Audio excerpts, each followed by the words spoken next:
ಓಂ ಶ್ರೀ ಗುರುಭ್ಯೋ ನಮಃ ಹರಿ ಓಂ ಆಪದಾಮಪಹರ್ತಾರಂ ದಾತಾರಂ ಸರ್ವಸಂಪದಾಂ ಲೋಕಾಭಿರಾಮಂ ಶ್ರೀರಾಮಂ ಭೂಯೋ ಭೂಯೋ ನಮಾಮ್ಯಹಂ.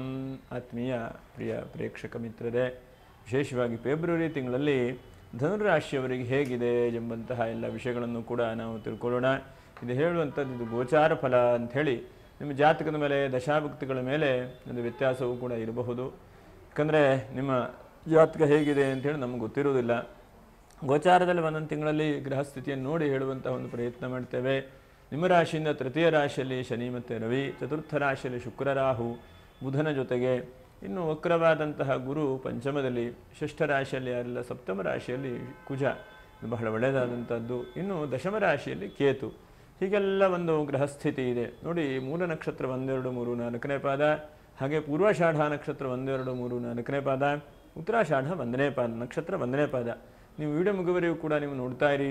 ನಕ್ಷತ್ರ ಪರಿಹಾರಗಳು ಏನು, ವಿಶೇಷವಾಗಿ ಏನು ಪೂಜೆ ಪುನಸ್ಕಾರಗಳ ಮಾಡುವ ಮಾತ್ರದಿಂದ ಹೆಚ್ಚಿನದಾದಂಥ ಅಭಿವೃದ್ಧಿ ಲಾಭಾಂಶ ಎಲ್ಲ ಸಿಗುತ್ತೆ ಎಂಬಂತಹ ಎಲ್ಲ ವಿಷಯಗಳನ್ನು ಕೂಡ ನಾವು ತಿಳ್ಕೊಳ್ಳೋಣ. ನೋಡಿ, ಫೆಬ್ರವರಿ ತಿಂಗಳು ಅಂತಂದರೆ ಮಾಘ ಮಾಸ, ಬಹಳ ಪೂಜೆ ಪುನಸ್ಕಾರಗಳನ್ನು ಮಾಡುವಂಥದ್ದು. ಮತ್ತು ಈ ಒಂದು ಮಾಸದಲ್ಲಿ ವಿಶೇಷವಾಗಿ ಶಿವನನ್ನು ಎಷ್ಟೆಷ್ಟು ಪೂಜೆ ಪುನಸ್ಕಾರಗಳನ್ನು ಮಾಡ್ತೇವೆಯೋ ಅದಷ್ಟು ಬಹಳ ಶುಭವಾದಂಥ ದಿವಸ. 1ನೇ ತಾರೀಕು ಕುಂದ ಚತುರ್ಥಿ ಅಂತಿದೆ, ಹಾಗೆ 2ನೇ ತಾರೀಕಿಗೆ ಶ್ರೀ ಪಂಚಮಿ, ಹಾಗೆ 3ನೇ ತಾರೀಕು ಕುಮಾರ ಷಷ್ಠಿ, 4ನೇ ತಾರೀಕಿಗೆ ಸೂರ್ಯ ಜಯಂತಿ, 5ನೇ ತಾರೀಕು ರಥಸಪ್ತಮಿ ಇದೆ, 6ನೇ ತಾರೀಕಿಗೆ ಮಧ್ವನವಮಿ, 8ನೇ ತಾರೀಕಿಗೆ ಸರ್ವೇಶಾಂ ಏಕಾದಶಿ, 9ನೇ ತಾರೀಕಿಗೆ ಭೀಷ್ಮ ದ್ವಾದಶಿ, ಭೀಮಸೇನ ಜಯಂತಿ ಅಂತಿದೆ, 10ನೇ ತಾರೀಕಿಗೆ ಸೋಮ ಪ್ರದೋಷ. ಸೋಮವಾರ ಪ್ರದೋಷ ಬಂದರೆ ಸೋಮ ಪ್ರದೋಷ ಅಂತ ಹೇಳ್ತಾರೆ. ಸಲ ಪ್ರದೋಷ ಪೂಜೆ ಬಗ್ಗೆ ವಿಶೇಷವಾಗಿ ತಿಳಿಸ್ಕೊಡ್ಬೇಕು. ಪ್ರದೋಷ ಪೂಜೆಯನ್ನು ಮಾಡಿ ಬಹಳಷ್ಟು ಪುಣ್ಯಗಳನ್ನು ಮನುಷ್ಯ ಪಡೆಯಬಹುದು. 12ನೇ ತಾರೀಕಿಗೆ ಸತ್ಯನಾರಾಯಣ ಸ್ವಾಮಿ ಪೂಜೆ, ಹಾಗೆ ವಿಶೇಷವಾಗಿ ಹುಣ್ಣಿಮೆ, ಹಾಗೆ ಭಾರತ ಹುಣ್ಣಿಮೆ. ಇನ್ನು 13ನೇ ತಾರೀಕಿಗೆ ಕುಂಭ ಸಂಕ್ರಾಂತಿ, 14ನೇ ತಾರೀಕು ಸಂಕಷ್ಟ ಚತುರ್ಥಿ ಇದೆ, 24ಕ್ಕೆ ಸರ್ವೇಶಾಂ ಏಕಾದಶಿ, 25ಕ್ಕೆ ಮಹಾಪ್ರದೋಷ, 26ಕ್ಕೆ ಮಹಾಶಿವರಾತ್ರಿ. ನೋಡಿ, 20ನೇ ತಾರೀಕಿಗೆ ಮಹಾಶಿವರಾತ್ರಿ, ಶಿವನನ್ನು ವಿಶೇಷವಾಗಿ ಪೂಜೆ ಪುನಸ್ಕಾರ ಆರಾಧನೆ ಮಾಡುವಂಥ ಒಂದು ತಿಂಗಳು. ಇನ್ನು 28ನೇ ತಾರೀಕಿಗೆ ಅಮಾವಾಸ್ಯೆ ಇದೆ. ಹೀಗೆಲ್ಲ ಒಂದು ಹಬ್ಬ ಹರಿದಿನಗಳು. ಮಾಘ ಮಾಸ ಅಂತಂದರೆ ಶಿವನನ್ನು ವಿಶೇಷವಾಗಿ ಪೂಜೆ ಪುನಸ್ಕಾರಗಳನ್ನು ಮಾಡುವಂಥ ಒಂದು ಮಾಸ. ಈ ಮಾಸದಲ್ಲಿ ಎಷ್ಟು ಶಿವನನ್ನು ವಿಶೇಷವಾಗಿ ಮಾಡ್ತಿರೋ ಅಷ್ಟು ಬಹಳಷ್ಟು ಪುಣ್ಯಗಳನ್ನು ನೀವು ಗಳಿಸುವಂಥ ಸಾಧ್ಯತೆಗಳಿದ್ದಾವೆ. ನೋಡಿ, ಈ ಗ್ರಹಸ್ಥಿತಿಗಳ ಮೂಲಕವಾಗಿ ಏನಪ್ಪ ನಿಮಗೆ ಶುಭವಾದಂಥ ಫಲಗಳು ಅಂಥೇಳಿ ಯೋಚನೆ ಮಾಡ್ತಾ ಹೋದರೆ, ನೋಡಿ, 1ನೇದಾಗಿ ನಿಮಗೆ ಸಪ್ತಮ ರಾಶಿಯಲ್ಲಿ ಕುಜ ರಾಶಿ ನೋಡಲ್ಪಟ್ಟಿದ್ದಾನೆ. ಏನೋ ಭೂಮಿಯ ವಿಷಯದಲ್ಲಿ ಹೆಚ್ಚಿನ ಈ ತಿಂಗಳಲ್ಲಿ ಲಾಭಾಂಶಗಳು ಸಿಗುವಂಥದ್ದಿದೆ. ರಿಯಲ್ ಎಸ್ಟೇಟ್ ಉದ್ಯಮಿಗಳಿರಬಹುದು, ಅಥವಾ ಭೂಮಿಯನ್ನು ಕೊಂಡುಕೊಳ್ಬೇಕು ಹೇಳುವಂತಹ ಮನಸ್ಥಿತಿ ಉಳ್ಳವರಿರಬಹುದು. ನಿಮಗೇನೋ ಒಂದು ಭೂಮಿಯ ವ್ಯಾಪಾರ ವ್ಯವಹಾರದಲ್ಲಿ ಹೆಚ್ಚಿನದಾದಂಥ ಲಾಭಾಂಶಗಳಾಗುವ ಹಾಗೆ ಕಾಣಿಸ್ತದೆ. ಹಾಗಾಗಿ ನೀವು ಇನ್ನೂ ಜಾಸ್ತಿ ಪ್ರಯತ್ನಗಳನ್ನು ಮಾಡಿ, ಫೋಕಸ್ಸನ್ನು ಜಾಸ್ತಿ, ಏನೇನು ಕೆಲಸ ಮಾಡ್ತಾ ಇದ್ರು ಅಂಥವರು ಆ ಕೆಲಸದ ಬಗ್ಗೆ ಜಾಸ್ತಿ ಫೋಕಸ್ಸನ್ನು ಕೊಡಿ. ಹಾಗೆ ಕೇಂದ್ರ ರಾಶಿಯಲ್ಲಿ ಶುಕ್ರ. ನೋಡಿ, ಉದ್ಯೋಗ ಯಾರ್ಯಾರು ಕಳ್ಕೊಂಡಿದ್ದಾರೋ ಈ ರಾಶಿಯವರು, ಯಾಕಂದರೆ ಮನಸ್ಸಿಗೆ ಸ್ವಲ್ಪ ಚಂಚಲ ಸ್ವಭಾವ ಆಗ್ತಾ ಇದೆ. ಆ್ಯಕ್ಚುಲಿ 7.5 ಶನಿ ಇದ್ದಾಗೆ ಬಹಳ ಜನ ನೋಡಿದ್ದೇನೆ, ಬಹಳ ಚೆನ್ನಾಗಿದೆ, ಈಗ ಬಹಳ ಕಷ್ಟ ಆಳಿ ಕಾಮೆಂಟ್ ಮಾಡೋದನ್ನು ನೋಡಿದ್ದೇನೆ. ಆದರೆ ಏನು ಮಾಡೋಣ, ಗ್ರಹಸ್ಥಿತಿ ನಿಮ್ಮ ದಶಾಭುಕ್ತಿಗಳು ಹೇಗೆ ಮಾಡುತ್ತೋ ಗೊತ್ತಿಲ್ಲ. ಯಾಕಂದರೆ ಗೋಚಾರದಲ್ಲಿ ಅನಕ ಈಗ ಧನುರಾಶಿಯವರಿಗೆ ಹೇಗಿದೆಯಪ್ಪ ಅಂತಂದರೆ ಸಮಾಧಾನ ಕೊಡುವಂಥ ಒಂದು ಸ್ಥಿತಿಯೇ ಇದೆ.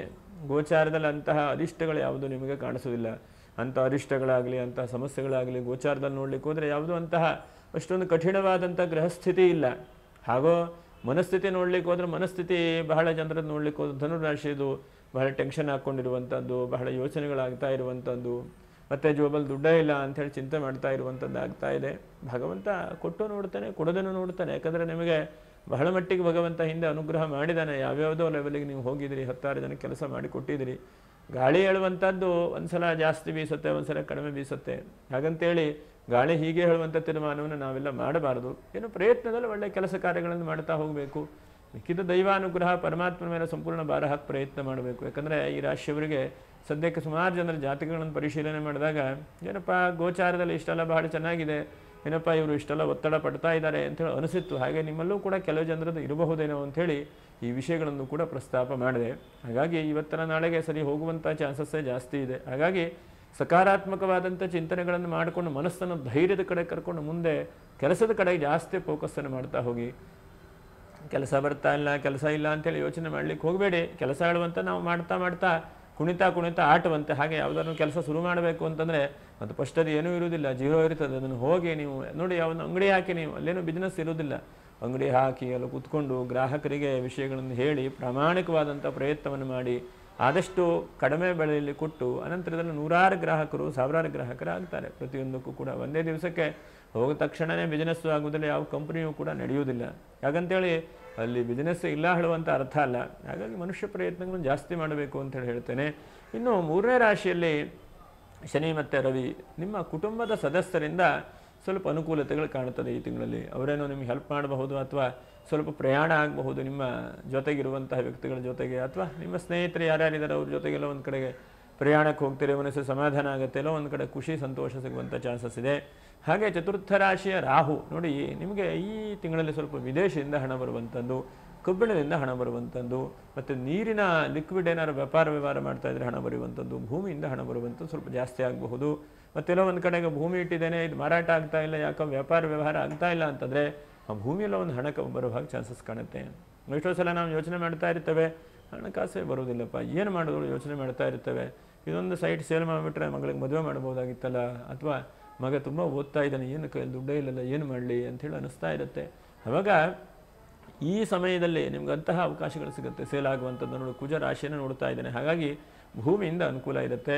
ಮತ್ತು ಬಹಳ ಕೃಷಿಕರಿದ್ದೀರಿ ಈ ರಾಶಿಯವರು, ಕೃಷಿಕರು, ದೊಡ್ಡ ದೊಡ್ಡ ಇಂಜಿನಿಯರು, ಡಾಕ್ಟರ್ಲ ಈ ರಾಶಿಯವರಿದ್ದೀರಿ, ಧಾರ್ಮಿಕ ಮುಖಂಡರು ಕೂಡ ಈ ರಾಶಿಯವರಿದ್ದೀರಿ. ಹಾಗಾಗಿ ನಿಮ್ಗೆ ಹೇಳುವಂಥದ್ದು ಏನಪ್ಪ ಅಂತಂದರೆ, ನೀವು ಪ್ರಯತ್ನಗಳನ್ನು ಜಾಸ್ತಿ ಫೋಕಸ್ ಕೊಟ್ಟು ಮಾಡ್ತಾ ಇರಿ. ನೀವು ಮನಸ್ಸಿಗೆ ಸಮಾಧಾನ ಇಲ್ವಾ, ಚಿಂತೆ ಆಗ್ತಾ ಇದೆಯಾ, ಹೋಗಿ ಒಂದ್ಸಲ ದೇವಸ್ಥಾನಕ್ಕೆ ಹೋಗಿ ಒಂದು ಅರ್ಧ ಗಂಟೆ ದೇವರ ಧ್ಯಾನವನ್ನು ಮಾಡಿ ಪುನಃ ಮನೆಗೆ ಬನ್ನಿ. ಏನೋ ಚಿಂತೆ ಮಾಡ್ತಾ ಟಿ ವಿ ನೋಡ್ತಾ ಅಥವಾ ಬೇರೆ ಯಾರ ಹತ್ರ ಮಾತಾಡ್ತಾ ಇದ್ರೆ ಆಗೋದಿಲ್ಲ. ನಿಮ್ಮ ಮನಸ್ಸನ್ನು ದೃಢವಾಗಿ ಫೋಕಸನ್ನು ಕೊಡ್ತಾ ಬನ್ನಿ. ಅದರಿಂದ ಹೆಚ್ಚಿನದಾದಂಥ ಲಾಭಾಂಶಗಳು ಆಗುತ್ತೆ. ಅದರಿಂದ ಹೆಚ್ಚಿನದಾದಂಥ ನಿಮ್ಮ ಕೆಲಸ ಕಾರ್ಯದಲ್ಲಿ ಅಭಿವೃದ್ಧಿ ಆದಾಗ ನಿಮ್ಮ ಮನಸ್ಸಿಗೆ ಸಂತೋಷವೂ ಕೂಡ ಬರ್ತದೆ. ಹಾಗೆ ಅನಂತರದಲ್ಲಿ ನೋಡಿ, ಪಂಚಮ ರಾಶಿಯಲ್ಲಿ ವಕ್ರವಾದಂತಹ ಗುರು, ಇದೊಂದು 5 ಗುರು ನೀಡಬಹುದು. ಒಂದನೇದಾಗಿ ಮದುವೆ ಆಗದೇ ಇದ್ದವರಿಗೆ ವಿವಾಹಾದಿ ಮಂಗಲ ಕಾರ್ಯಗಳು ನಡೆಯುವಂಥದ್ದು ಶುಕ್ರನೂ ಮತ್ತು ಗುರು ಕುಜನ ದೃಷ್ಟಿಯಿಂದ ಹೇಳಬಹುದು ಇದನ್ನು. ಹಾಗಾಗಿ ವಿವಾಹಕ್ಕೆ ಪ್ರಯತ್ನಗಳನ್ನು ಜಾಸ್ತಿ ಮಾಡಿ ಅಂತ ಹೇಳ್ತೇನೆ. ಅಥವಾ ಅರ್ಧಂಬರ್ಧವಾಗಿ ಮದುವೆ ವಿಷಯದಲ್ಲಿ ಏನೋ ಕಿರಿಕಿರಿ ಆಗಿದ್ರದು ಬಗೆಹರಿಯುವಂಥ ಸಾಧ್ಯತೆಗಳಿದೆ. ಮತ್ತು ವಿದ್ಯಾರ್ಥಿಗಳ ಜೀವನದಲ್ಲಿ ಬಹಳ ಶುಭವಾದಂಥದ್ದು. ನೋಡಿ, ಎಲ್ಲೋ ಒಂದು ಕಡೆ ಹೊರದೇಶಕ್ಕೆ ಹೋಗಬೇಕು, ಆ ಕೋರ್ಸ್ ಆಗುತ್ತೋ ಇಲ್ಲೋ, ನನಗೆ ಹಣಕಾಸು ಆಗುತ್ತೋ ಇಲ್ಲೋ ಅಂತೇಳಿ ಯೋಚನೆ ಮಾಡ್ತಾ ಇದ್ದರೆ ಹಣಕಾಸಿಗೂ ಕೂಡ ಎಲ್ಲೋ ಒಂದು ಕಡೆ ಭಗವಂತ ಅನುಗ್ರಹ ಮಾಡ್ತಾನೆ, ದೇವರು ಕೊಡ್ತಾನೆ. ನಾವು ಅಂದ್ಕೊಳ್ಳುವಂಥದ್ದು ಆಗತ್ತೋ ಇಲ್ಲೋ ಅಂಥೇಳಿ, ಆಗತ್ತೆ ಅಂತ ದೃಢವಾದಂಥ ವಿಶ್ವಾಸ ಇಟ್ಟು ಮುಂದೆ ಹೋಗಬೇಕು. ಆವಾಗ ಭಗವಂತನು ನಮಗೆ ಕೊಡ್ತಾನೆ. ದ್ವಂದ್ವ ಯೋಚನೆ, ದ್ವಂದ್ವ ಸ್ವಭಾವ, ಆಗತ್ತೋ ಇಲ್ಲೋ ಹೀಗೆಲ್ಲ ಯೋಚನೆ ಮಾಡ್ತಾ ಇದ್ರೆ ಯಾವುದೂ ಆಗೋದಿಲ್ಲ. ಆಗತ್ತೆ, ಭಗವಂತ ನೀಡೇ ನೀಡ್ತಾನೆ, ಇದು ಅನುಗ್ರಹ ಆಗತ್ತೆ ಅಂಥೇಳಿ ಮುನ್ನುಗ್ಗುತ್ತಾ ಈ ತಿಂಗಳಲ್ಲಿ ಹೋಗ್ತಾ ಬನ್ನಿ. ಒಂದು 5 ಹುಷಾರಿ ಜಾಗ್ರತೆ ಹೇಳ್ತೇನೆ. ಒಂದನೇದಾಗಿ ನಿಮ್ಮ ತಂದೆ ತಾಯಿಯವರ ವಿಷಯದಲ್ಲಿ ಸ್ವಲ್ಪ ಜಾಗ್ರತೆ ಈ ತಿಂಗಳಲ್ಲಿ ನೋಡಿ. ಅವರಿಗೆ ಸ್ವಲ್ಪ ಹೆಲ್ತ್ ಅಪ್ಸೆಟ್ ಆಗುವಂಥದ್ದು, ಅಥವಾ ತಂದೆ ತಾಯಿಯ ಸಮಾನವಾದಂಥ ವ್ಯಕ್ತಿಗಳು ಯಾರ್ಯಾರೋ ನಿಮ್ಮ ಜೊತೆಯಲ್ಲಿ, ಅಥವಾ ನೀವು ಅವರನ್ನು ನೋಡ್ತಾ ಇದ್ದೀರೋ, ಅಥವಾ ಎಷ್ಟೋ ಜನ ಈ ರಾಶಿಯವರು ಅನಾಥಾಶ್ರಮ ನಡೆಸ್ತಾ ಇದ್ದೀರಿ, ಬಹಳ ಜನಕ್ಕೆ ಹೆಲ್ಪ್ ಮಾಡ್ತಾ ಇದ್ದೀರಿ, ಯಾರೋ ವೃದ್ಧರಿಗೆ ನಿಮ್ಮ ಕೈಲಾದಂಥ ಸಹಾಯ ಮಾಡ್ತಾ ಇದ್ದೀರಿ, ಅವರ ವಿಷಯದಲ್ಲಿ ಸ್ವಲ್ಪ ಜಾಗ್ರತೆ ವಹಿಸ್ಕೊಳ್ಳಿ. ಏನೋ ಸಣ್ಣ ಪುಟ್ಟ ಅವಘಡಗಳು ಸಮಸ್ಯೆಗಳು ಬರುವಂಥ ಸಾಧ್ಯತೆಗಳು. ಎರಡನೇದಾಗಿ ವಾಹನದಿಂದ ಸ್ವಲ್ಪ ಕಿರಿಕಿರಿ ಆಗುವಂಥದ್ದು. ಯಾಕಂದ್ರೆ ನಿಮ್ಮ ಮನಸ್ಥಿತಿ ಸ್ವಲ್ಪ ಟೆನ್ಷನ್ನು ಆತಂಕ ಇರೋದ್ರಿಂದ ವಾಹನ ಏನು ಮಾಡ್ತಾ ಇದ್ದೀನಿ ಗೊತ್ತಿಲ್ಲ, ದಾರಿ ತಪ್ಪು ಎಲ್ಲೋ ಒಂದು ಕಡೆ ಹೋಗಿರ್ತೀರಿ, ಓಹೋ ಇಲ್ಲಿ ಬಂದುಬಿಟ್ನಲ್ಲ ಅಂತ ಅನಿಸ್ತದೆ. ಹಾಗಾಗಿ ನೀವು ಆದಷ್ಟು ಹೆಚ್ಚು ಯಾವುದ್ರ ಬಗ್ಗೆನೂ ಯೋಚನೆ ಮಾಡಬೇಡಿ, ಕೆಲಸದ ಬಗ್ಗೆ ಮಾತ್ರ ಫೋಕಸ್ ಕೊಡ್ತಾ ಹೋಗಿ. ಅದು ಇದು ಹಾಗಾಯ್ತಂತೆ ಹೀಗಾಯ್ತಂತೆ ಅಲ್ಲಿ ಹೀಗೆ ಏನೇನೋ ಸುತ್ತಕೊಳ್ತಾ ಹೋದರೆ ನಮ್ಮ ತಲೆ ಇರೋ ಇಷ್ಟು ದೊಡ್ಡದು ಕೋಟಿಗಟ್ಟಲೆ ಪ್ರಪಂಚದ ವಿಷಯಗಳೆಲ್ಲ ಹಾಕ್ಕೊಳ್ತಾ ಹೋದರೆ ತಲೆ ಮಳ್ಳಾಗಿ ಹೋಗುತ್ತೆ, ಹುಚ್ಚಾಗಿ ಹೋಗುತ್ತೆ. ಹಾಗಾಗಿ ಅದನ್ನೆಲ್ಲ ಬಿಟ್ಟು ಭಗವಂತನ ಕಡೆಗೆ ನಿಯಮವಾಗಿ ನಿಯಮ ಏನಿದೆಯೋ, ದಿವಸ ಎದ್ದುಕೊಂಡು ಸ್ನಾನ ಮಾಡಿ ದೇವರಿಗೆ ಕೈ ಮುಗಿದು ಒಂದು ಅರ್ಧ ಗಂಟೆಗಳ ಕಾಲ ದೇವರ ಧ್ಯಾನ ಮಾಡಿ, ಒಂದಷ್ಟು ಯೋಗ ಮಾಡಿ, ಒಂದಷ್ಟು ಭಗವಂತನ ಧ್ಯಾನ ಮಾಡಿ, ಒಂದಷ್ಟು ಒಳ್ಳೆಯ ಚಿಂತನೆ ಮಾಡೋದು. ಮಿಕ್ಕಿದೆಲ್ಲ ಇರುವಂತಹ ಇನ್ನು ಸಮಯಗಳನ್ನೆಲ್ಲ ನಿಮ್ಮ ಕೆಲಸದ ಬಗ್ಗೆನೇ ಫೋಕಸ್ ವಹಿಸುವಂಥದ್ದು. ಯಾಕಂದರೆ ನೋಡ್ತಾ ಹೋದರೆ ಸಮಸ್ಯೆಗಳು 1000 ಸಮಸ್ಯೆಗಳು ಬರುತ್ತೆ, ಒಂದೊಂದು ಸಮಸ್ಯೆಗಳು. ಹಾಗಾಗಿ ಅದನ್ನೆಲ್ಲ ಯಾರ ಕೈಯಿಂದ ಏನೂ ಮಾಡಲಿಕ್ಕಾಗೋದಿಲ್ಲ ಸಮಸ್ಯೆಗಳು. ಆ ಭಗವಂತನೇ ಕರ್ಮಾನುಸಾರವಾಗಿ ಅವ್ರಿಗೆ ಕೊಡ್ತಾನೆ. ಹಾಗಾಗಿ ನಮ್ಮ ಕೈಯಲ್ಲಿ ಆದಷ್ಟು ನಾವು ಪ್ರಯತ್ನವನ್ನು ಮಾಡ್ತಾ ನಮಗೆ ಫೋಕಸ್ ಅನ್ನೋದು ಕೊಡ್ತಾ ಹೋಗಿ. ಹಾಗೆ 4ನೇದಾಗಿ ಬಹಳ ಮುಖ್ಯವಾಗಿ ನಿಮ್ಮ ಮನೇಲಿರುವಂತಹ ಗೃಹಿಣಿಯರಿರ್ಬೋದು, ಚಿಕ್ಕ ಮಕ್ಕಳಿರಬಹುದು, ಅವರಿಗೆ ಸ್ವಲ್ಪ ನೀರಿನ ಸಣ್ಣ ಪುಟ್ಟ ಸಮಸ್ಯೆಗಳು ಬರಬಹುದು. ಆ ವಿಷಯದಲ್ಲೂ ಸ್ವಲ್ಪ ಜಾಗ್ರತೆ. ಅವರ ವಿಷಯದಲ್ಲೂ ಸ್ವಲ್ಪ ಆರೋಗ್ಯದ ಬಗ್ಗೆ ಸ್ವಲ್ಪ ಕಾಳಜಿ ವಹಿಸಿ. ಏನಾಗೋದಿಲ್ಲ, ಏನು ತೊಂದರೆ ಆಗೋದಿಲ್ಲ ಅಂತ ನೋಡ್ಲಿಕ್ಕೆ ಹೋಗಬೇಡಿ. ಯಾಕಂದರೆ ಯಾವುದೇ ಸಣ್ಣ ಪುಟ್ಟ ಅನಾರೋಗ್ಯಗಳು ಬಂದರೆ ಪಟ್ಟಂಥದಕ್ಕೆ ಚಿಕಿತ್ಸೆ ಮಾಡಿಕೊಂಡು ಗುಣ ಆಗುವ ಹಾಗೆ ಮಾಡಿಕೊಡ್ಬೇಕು. ಅದು ಉಲ್ಬಣ ಆಗಿ ಹೋದಾಗ ಯಾವುದೂ ತೊಂದರೆಗಳು ಜಾಸ್ತಿ ಆಗುತ್ತೆ, ಬಿಟ್ಟರೆ ಇಷ್ಟು ಬೇಗನೆ ಗುಣ ಆಗೋದಿಲ್ಲ. ಹಾಗಾಗಿ ಒಂದು ಸ್ವಲ್ಪ ನಿಮ್ಮ ಕೈಯಲ್ಲಿ ಅದರ ಬಗ್ಗೆ ಸ್ವಲ್ಪ ಕೇರ್ ತೆಗೆದುಕೊಳ್ಳಿ. ಹಾಗೆ ಈ ತಿಂಗಳಲ್ಲಿ ನೀವು ದುಡ್ಡನ್ನು ಯಾರಿಗೂ ಕೂಡ ಕೊಡ್ಲಿಕ್ಕೆ ಹೋಗಬೇಡಿ.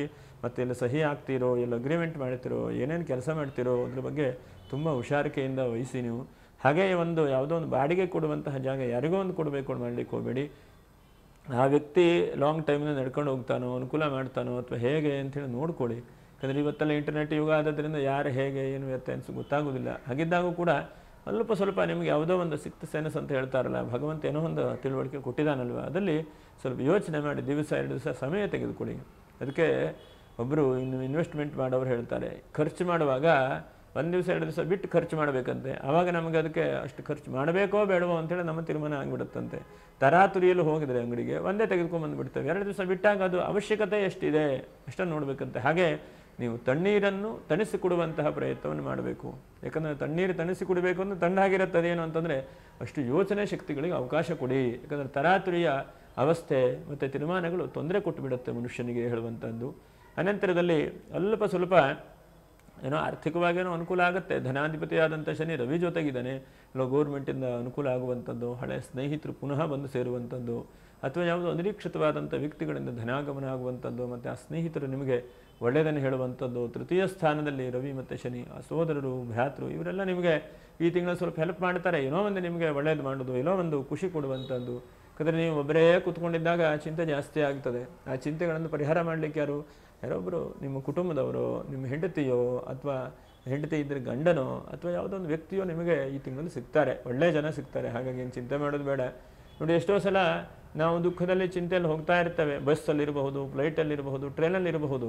ಆದರೆ ಅನಿರೀಕ್ಷಿತವಾಗಿ ಒಂದಷ್ಟೇ ಕಾಲ ನಮ್ಮ ಜೊತೆಗೆ ಯಾರೋ ಒಬ್ಬರು ವ್ಯಕ್ತಿಗಳು ಕೂತ್ಕೊಂಡಿರ್ತಾರೆ.